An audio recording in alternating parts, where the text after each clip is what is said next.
Hello everyone, welcome to the Commentator Ninja channel.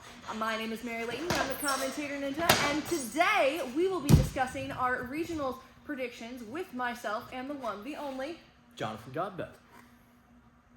Well, Jonathan Godbout, thanks so much for joining us today on the channel. How are you doing today? I'm doing fantastic today. How are you?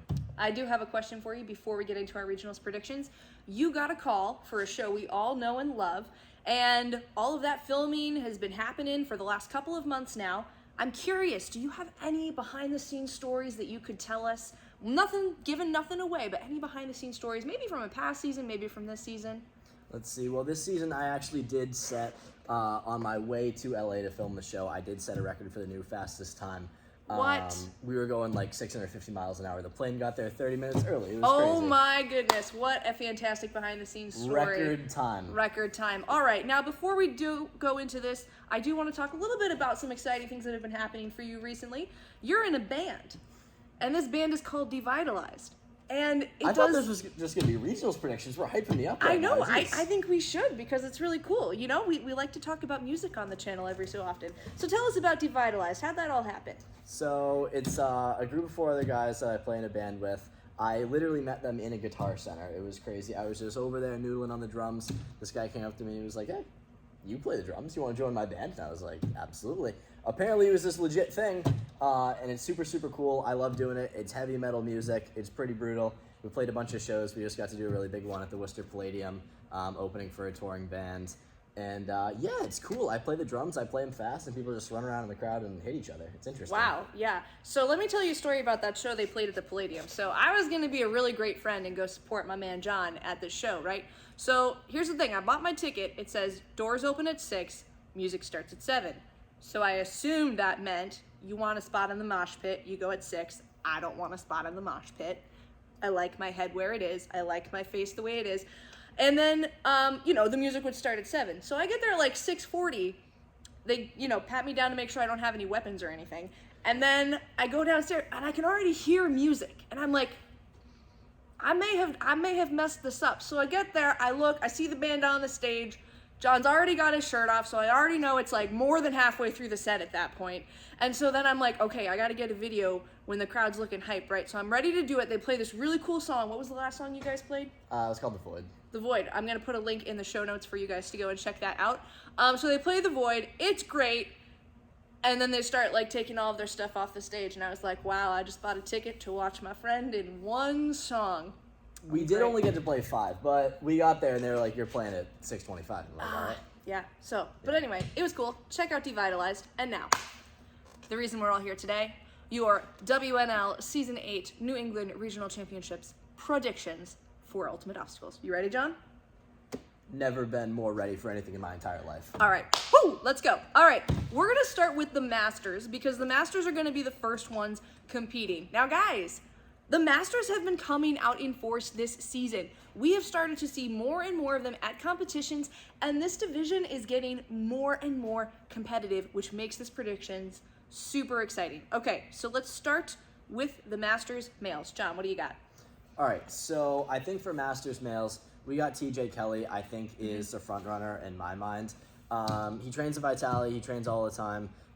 Really, really good ninja, great endurance, great overall fitness in general. I think that he's going to do really well. Yeah, I do think TJ Kelly is probably one of my favorites. In most of the competitions, his biggest rival has been Eric Mata, who obviously is not going to be competing at Ultimate Obstacles Regionals. So it'll be interesting to see the two of them at Worlds. TJ, I think, is already qualified. I might have to go back and check the WNL website, but I think he's already qualified for Worlds, so should see the two of them battle it out there. But here, who is going to be our contender to go against TJ Kelly? I gotta talk about Jonathan Tudrin. So he's podiumed at most of his competitions, has also been nipping at the heels of Eric Loazo, who is the top points earner. We'll talk about him in a second for the New England region. So I like Jonathan Tudrin for the podium for sure. Is he gonna be able to catch up to TJ Kelly, who's got a lot of great speed? Not really sure, but definitely somebody to keep an eye out for. I think some other people who we want to look out for are both Greg Barrett from TA Plymouth and Jeff Snyder from the Saratoga Ninja Lab. Especially Jeff Snyder. I just competed with him on American Ninja Warrior. He's an amazing athlete, super strong. And then Greg Barrett trains with Lucas Reale. So he's got all that technique. great strength, and he's great on obstacles. Yeah, I do want to say Greg Barrett in season 6 really was like the speed demon of the Masters. And I remember competing with him at Strive, and he was going for some of the more aggressive moves, really trying to get that speed, get those, I think even pushing the boundaries of where he was in season 6. So season 7, he kind of took a hiatus because he had an injury, but now he's back. Very excited to see him compete. Okay, so we're going to talk about Eric Loazo, and we're also going to talk about Keith Ostapow. So Keith Ostapow trains at Vitality. I do not want to count him out. He's been looking super strong, hasn't competed much this season, but he's placed high at all of his competitions. Super strong. Definitely one to watch out for. And then, of course, Eric Loazo. He's your returning regionals champion, but he hates cliffhangers. And just like Jim Maynard, we're a big cliff gym.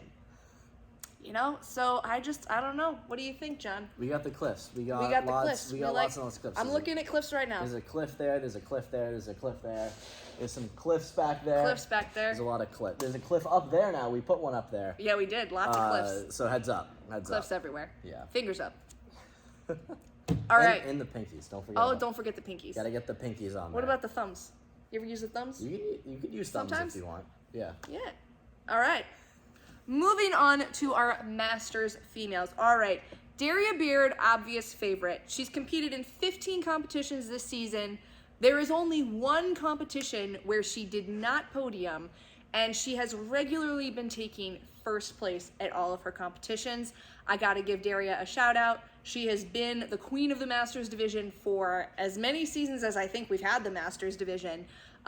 Super strong athlete, really willing to throw some of those bigger moves that might cause a little more hesitancy for some of the other Masters athletes here. So I still gotta give her the favored spot here, but we've got a couple other females that I don't want to count out of the rankings here. John, why don't you jump right in? Yeah, well, I think especially for Daria Beard, she's a big inspiration for, like, my mom always talks about how she wants to look like Daria Beard, and get out there, Mom. She was doing obstacles the other day.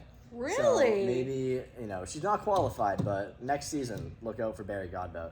Wow. Or maybe we could look out for her at the Ultimate Obstacles Family Side-by-Side Comp. We're going to take a brief pause here and just talk about that. So coming up on June 11th, we're doing a family side-by-side competition. We're going to have an amateur division and we're going to have a pro division. This can be your immediate family members and a couple of first cousins. If it's second cousins, that's maybe we're pushing it. Adopted ninja family members do not count. They do actually have to be related to you. But definitely go check that out and sign up. It's going to be a super fun time. That's June 11th, family side-by-side comp at Ultimate Obstacles. But back to our predictions. Yeah, that'll be fun, especially thinking about that too. We also got Tanya Seamuson competing in the Masters female division this year. She's been taking classes here for a long time now. Is this her first season competing? This is her first season competing, I think, in WNL. Yeah, but she looks really good, and Ben didn't just get those genes from nowhere. So, and her son Lucas too. Speaking of family, crazy ninja family right there. So there's another one too. Who else we got in the Masters female? All right, so if we're looking at the standings, Ann Priestman, she has scored very high this season, second place points earner. Done a decent amount of competitions, but Ann has really great endurance. I can see this woman hang on things for such a long time. That's one of the things that always stands out to me when she competes, is just her ability to just hang on those obstacles for a long time. It's an ultimate obstacles course. We're not going to give you a speed course. You know that. We know that. I think that is going to serve her well. And then a couple of other female athletes on the Masters side that I don't want to count out is Jill Burns and Gail Russell. Now, Gail Russell, she's got crazy strength. She's placed very high at all of her competitions this year. And Jill Burns, speaking of genetics, right? So James Burns, that's her son. She trains with him. He coaches her. She's fast, guys. She is really, really fast. So fast, I think that's going to serve her very well on our course. Couldn't agree more. All right. So do we want to go to the adults or do we want to go to the elites next? Let's go adults next. Let's go adults next? Yeah. All right. Let's go adults and let's talk about adult females. Allow me to flip over my notes here. Okay. I'm just going to go ahead and give this breakdown because I'm very excited about it. All right. My top 3 right now. We got Liv Keys. We got Annika Kalinsky. And we've got Mackenzie Pavlik. Okay. Mackenzie Pavlik placed first at a lot of her competitions. Annika Kalinsky, first at every single competition she has gone to this year. Liv Keys, first place at lots of her competitions. Now, Mackenzie is a bit of an underdog here. She has lost to both Annika and to Liv, Liv and Annika have never faced off in a competition, so I am super hyped to see that here. I do give Annika a little bit of an edge technique-wise and also course endurance-wise. I do tend to see her get further into courses than I have seen Liv, but again, never had a side-by-side comparison of the two of them, so that's going to be super exciting. And then we've got Nicole Van Oort, Nikki DeSimone, and Leah Wilcox, some other female athletes that are competing with us at regionals. I don't want to count them out. Leah Wilcox has been competing at a ton of competitions this season. I've been seeing her skills increase. Trains at TA Plymouth with Lucas, so you know she's got some serious skills coming into this competition. Nicole Van Oort and Nikki DeSimone, not as many competitions under their belt, but high placements at all of them. All right, let's jump into the adult males. Why don't you take it away there? Let's see. All right, so for adult males, my clear favorite, hands down, no contention, Carter Hopping. He's going to take it. He's been on his grind at Surge and track too. I've done that, and I think it helps a lot with Ninja. So Carter is taking first place, hands down. Although Johnny Keys. Okay, could take it. Okay, all right. So this was not how I was planning to talk about this division. So here's the thing. Let me jump in here. All right. I think that your obvious favorite should be Luke Powell. And here's why. Top point earner in the adult male division in New England. He's also a lot more consistent than Carter. So I do have to give it that. You look at the placements of Luke Powell, he's consistently placing high. Carter is either first or he's not first at all. So it's just kind of like all over the map here. Do I think Carter has the skill if he locks it in to take a top spot, potentially winning the competition? Absolutely, yes. He has great speed, and again, that track endurance I do think is going to serve him well, but I do wonder about the consistency. He's Carter, got that dog in him, though. I do wonder about the consistency. Okay. Consistency, dog. Okay, Carter, you knew I was going to say it. Actually, it's funny. When I was talking about doing this video and Carter was here, he was like, "Are you going to talk about my inconsistency?" Yes, Carter. Yes, I did talk about it. Okay, so a couple of other people here that we got to talk about. You mentioned Johnny Keys. We love Johnny Keys. Johnny Keys is fast, and Johnny Keys just has dope course runs. Johnny Keys clutches up sometimes. Yeah. Like I've never seen anyone clutch up before. Yeah, and it's usually when it counts. So look out for Johnny Keys. Another person, kind of a dark horse, Jordan Thurston. What are you? Nah, you're not thinking. Last place. Yeah. Last place He'll for probably Jordan follow Thurston. the first obstacle. I'm just gonna stop right now. Okay, but actually, somebody that is really just kind of like a dark horse here is Ethan Zimmerman. We all know Ethan. Competed in like one competition this whole season, took first place, and now he's coming out to regionals. So yeah, he's a climber. I know he climbs a lot. Oh, okay. So that's been helping him a lot. Yeah. And I think on an ultimate endurance course, he'll fare really well with it. Yeah. Usually our courses are less about speed and more about just like getting all the way through it, and I think he's the guy that could do that. Yeah, and Ethan Zimmerman, coming to us from Action Athletics, really has been doing efficient course runs and throwing links like since efficiency became a thing, and so he definitely has that background that's going to serve him super well. So should be exciting in the adult male division. Very exciting. All right, moving on to our elite division here. Very exciting. Allow me to flip over my page here. I do not have any notes on the elites. Oh, really? Oh, nope. Yes, I do. Here it is. I wrote a very, very brief blurb about the elites. Okay, we're going to talk about our females. We do not have a ton of female elite competitors signed up, but my top two right here, we got Addie Herman and we got Emily Gardner. We also have Allison Vigu. Allison, I'm sorry if I said your name wrong. And we got Mia Sweeney. So Allison and Mia just jumped up to the elite division. They've been getting their feet wet, getting into these competitions. I've seen some awesome improvements for them over the season, so I do think they're going to do well here. My picks for top spots, though, are going to have to go to Addie Herman and Emily Gardner. So I do think of the two of them, I think Addie is going to take it. I just think that the endurance that is needed for an ultimate course is something that Addie has. She's competed very well here every time she's competed. I don't think she's ever lost here, actually. I'm 99% positive that that is an accurate stat. However, very pumped to see Emily Gardner come on out. Actually, the real way you say her last name is Emily Gardinier. Just kidding, that's not how you say it. That's just how I say it. All right, she's got some great technique. She's got some great speed. So we're definitely going to see a very exciting course run out of Emily. Yeah, I think I think that if Addie has a run that she's happy with, she's going to win. But if she even makes a small mistake, there's definitely a chance that somebody else could take it. We'll have to see. All right. For elite males. I think, all right, so we got Noah, and I think Noah's going to take it. Yep. It would be pretty epic if Noah and Addie took first spots in both divisions. That would be adorable. That'd be cute. That'd be really cute. Be cute. So don't screw it up, especially you. Yeah, guys, come on, take the podium. Yeah, Noah. Yep. Don't mess this one up, man. No, but I think Noah's got it. His technique is so amazing. His endurance is incredible. Speed, it's all there. I think that he's definitely my top pick.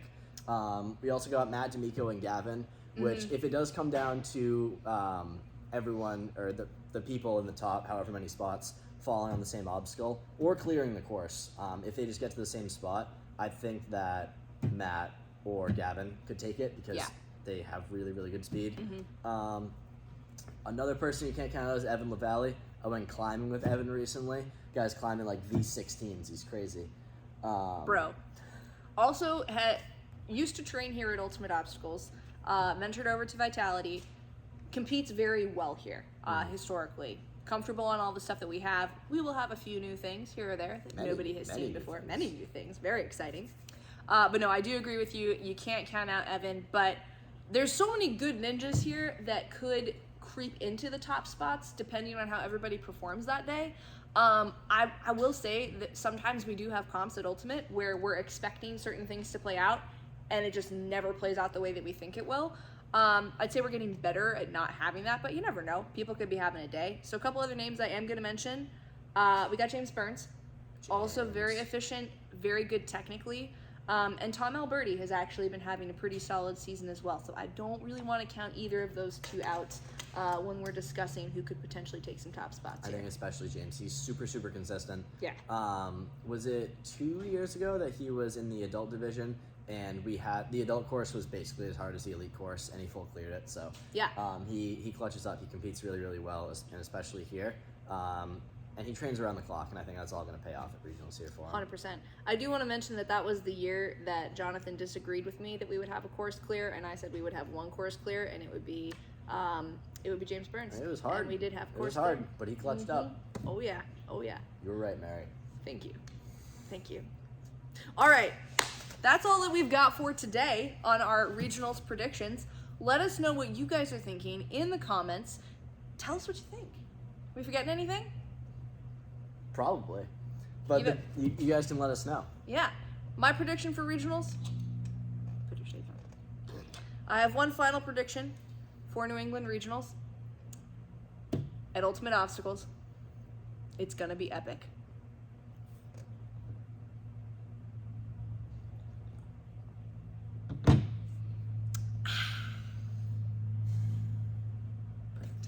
Wonderful. All right. Now to the tech talk. All right, guys. Well, I could not allow an episode with Jonathan Godbout to go away without doing some sort of tech talk for you all. So we are going to talk Laches. I'm going to get behind the camera so you guys can see everything that Coach John is doing. I'll chime in with some questions maybe here or there. But Coach John, take it away. All right, ninjas. Coach Jonathan here. So say you are a coach and you have a ninja in front of you and you're trying to teach them how to do their first 5-foot lache, or say you're a ninja yourself looking to do your first 5-foot lache. I have 3 pieces of advice for you. The first one has to do with how you're actually holding on to the bar. So the first one is probably grab some chalk, and then the second one has to do with how you re-grip the bar on your backswing. So, say you hop up here on the bar and you're swinging, but you never re-grip the bar. Your fingers are eventually going to start to peel off, and you're going to lose your grip on the bar. See how my fingers are sliding? And then you might peel off the bar backwards like that. So the way to prevent that is by shifting your hands over the bar on your backswing every single time. So you're here, you kick, and then you just, it's a little shift of the hands when you're on your backswing and you're totally weightless. You just shift your hands forward a little bit, and you want to make sure you do that at the same time, because if you go one at a time, then your swing is going to get wonky. But be sure to do that, or else you're not going to have a good grip on the bar when you go to lache. So that's point number 1. Point number 2 has to do with your actual swing. And most of my advice on swing would be to stay relaxed. So a lot of ninjas, when I see them hop up to do their first lache, they bring their hips forward too early. So it'll look something like this, like that. They're trying to force it. This is a lot harder than just trying to swing normally, and I'm not building up any swing when I'm doing that. So what you want to do instead is not kick or try to use any, like generate any forward momentum until you're at the bottom of your swing when your body looks like this. That is when you want to kick your feet forward and get your hips out in front of you. So it's a timing thing. You just gotta wait a little bit longer, stay relaxed, and do what feels natural, and that's the best way to swing. So, here, and then I kick now, kick at the bottom of my swing now, just like that. You get a much more natural swing that is gonna give you more momentum and is a lot easier on your core too. That's point number 2. Point number 3 has to do with your throw on the bar. So, if you don't throw the bar and you just let go, you're gonna land on your back, which I will demonstrate now. If you don't throw, you're just gonna land like that because you're swinging that way, you're coming up, right? If you don't throw to go and right yourself, then you're not gonna be able to catch the bar and reach out in front of you.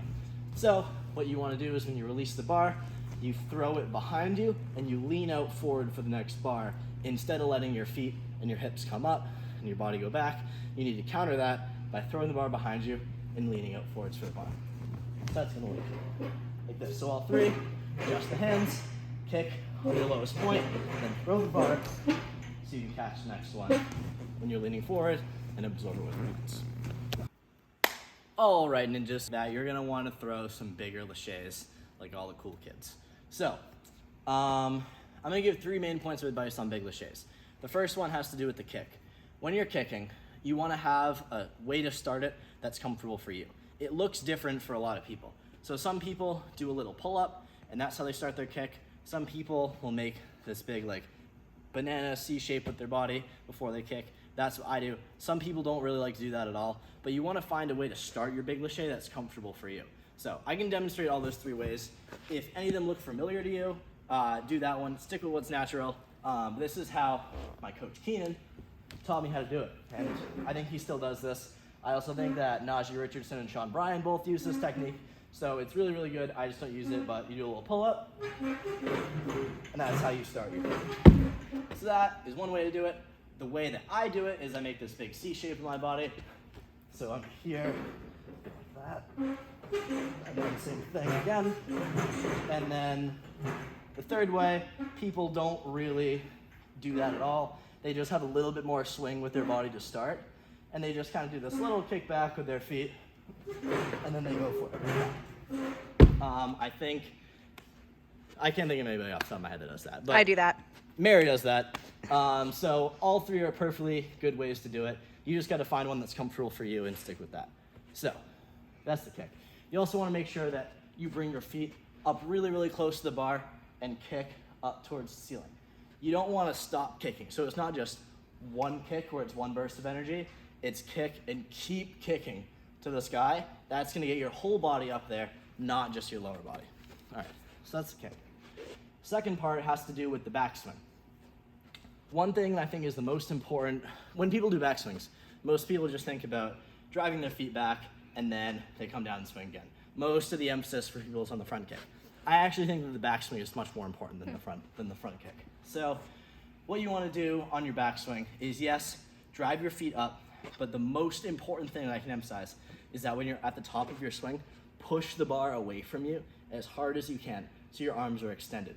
Because otherwise, if your arms are not fully extended, they might even be slightly bent, but then that's gonna come down and all that tension is gonna unload on your body as it's coming through here. You're not gonna have any of that when you go to swing. So on your backswing, you need to push the bar away from you as hard as you can and make your body super, super rigid when you're at the top of your swing. That way you don't lose, there's no energy leaks in your body. It all stays in it and is propelled towards that bar. Because if you're super loosey-goosey on your backswing, then you're just, all your like weight and all that power is just gonna go straight into the ground and it's not gonna stay in you. So I'll give a quick demo of that. So here, we have a C shape for me. So that, I really over-exaggerated the push on that one, but I hope you can see it is a subtle thing. You might not notice if people are doing it or not, but they will go much, much further if they do use it. All right. And so, Coach John, that's just kind of talking about, I see this sometimes with people who have a lot of arch in their backswing. It basically sets your hips lower than your feet, and wherever your hips are in space, that's where your momentum starts from. So similarly, if your arms are limp, the point where your body is really going to actually have momentum is wherever it becomes straight with your arms. So if your arms are bent at the top of your swing, the top of the swing isn't actually where you get momentum from. It's actually probably a few inches lower. So you're not getting as much power out of it as you could. Yep. So super great point there. Yeah, absolutely.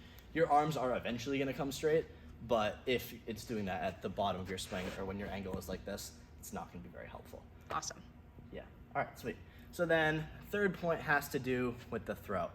The throw is also super, super important.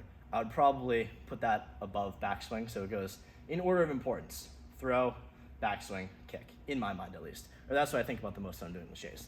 But either way, when you're throwing, you want to make sure that you're not throwing too early. I see that all the time as people bring their hips forward when their body is all the way back here. And that's going to create this weird thing where you're just not going to get as much power as you can get by your swing.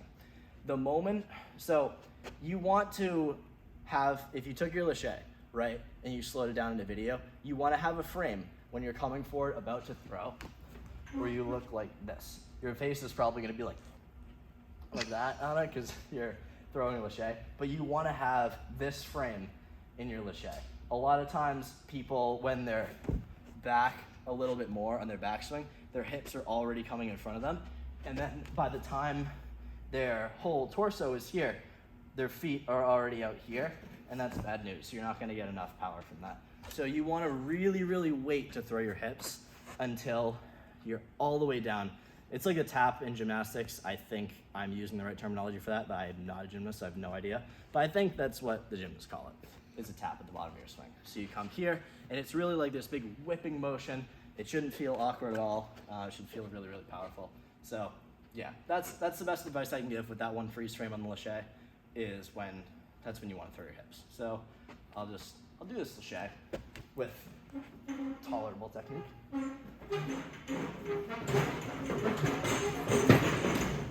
Woo! Just like that, and then the more power you put into it, the more amped up you get, the more you yell, the more chalk you use, the further it'll go. So that's my other piece of advice, is if you're trying to max out Laches, get so hype. Because even if you think you're trying your best, you're not. Because you can always go a little bit harder. Get someone to yell at you, chalk up, go for big Laches. It's fun. I am Coach Jonathan, and thank you for coming to my Tech Talk.